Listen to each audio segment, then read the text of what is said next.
बस चाहिँ हाम्रो 1 घन्टामा आउँछ। यो बस स्टेसन यो स्ट्यान्ड हो, बस कुद्ने ठाउँ। सेड्युल भएर मान्छेहरू बसलाई वेटिङ गरिरहेछन्। यहाँ जताभावी गाडी रोक्नु पाइँदैन। स्कुल गेट हो, यो स्कुलमा जाने आउने त्यहीँबाट हुन्छ। अरू पनि पासिङको वे पनि त्यहीँबाट छ। हेर्नुहोस् त कस्तो सिस्टम छ यहाँ, मान्छे काट्ने ओर्ने, मान्छेलाई बाटो काट्नको लागि भनौँ न। यो ठुलो मस्जिद यही हो, यहाँ ठुलो छ यो मस्जिद। त्यसको पछाडिपट्टि मार्केट छ, हामी सामान किन्न जान्छौँ। उता पनि छ यता पनि छ। मेन राउन्ड बोर्ड चाहिँ यही हो है साथीहरू, राउन्ड बोर्ड। यो राउन्ड बोर्डमा चाहिँ धेरै गाडीहरू अब यताबाट तपाईँको उता शारजापट्टि जान्छ, यतापट्टि हाम्रो चाहिँ आउनु भइहाल्यो, उतापट्टि इमिरेट्स रोड जान्छ, उतापट्टि चाहिँ एयरपोर्ट जान्छ यो राउन्ड बोर्डमा।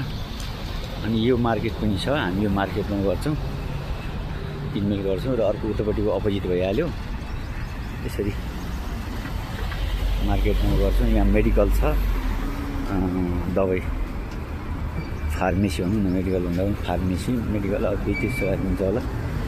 पसलहरू छ यहाँ, जताभावी रोक्न पाइँदैन। यसरी हेर्नु त, दोकान खोल्नलाई यो रोडबाट यता भित्र ल्याएर क्रस गरेर यता घुमाएर अनि रोडहरू पार्किङहरू बनाएको छ कि त्यो भिडभाड नहोस्, रोड जाम नहोस् भनेर यत्रो गाडीहरू यतिखेर बिहानै यतिखेर रोकिसक्यो यत्रो गाडीहरू है। ल धन्यवाद। यो चाहिँ कपडा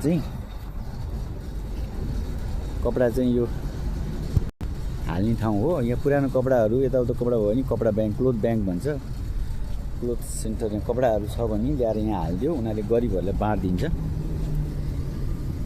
राम्रो छ, नम्बर भएको सबै कुरो, ब्याग, किताब होइन, अरू जुत्ताहरू होइन। किताबभन्दा पनि यो एलाउड चिज चाहिँ यहाँ रहेछ। यो चिज चाहिँ हाल्न पाइने रहेछ यहाँ, कपडा, ब्याग र जुत्ता। राम्रो उनीहरूलाई धेरै नराम्रो चाहिँ हाल्नु, आफूले मानवीय एउटा भावनाले, सहयोगी भावनाले गरेर त्यो गर्नुपर्ने रहेछ।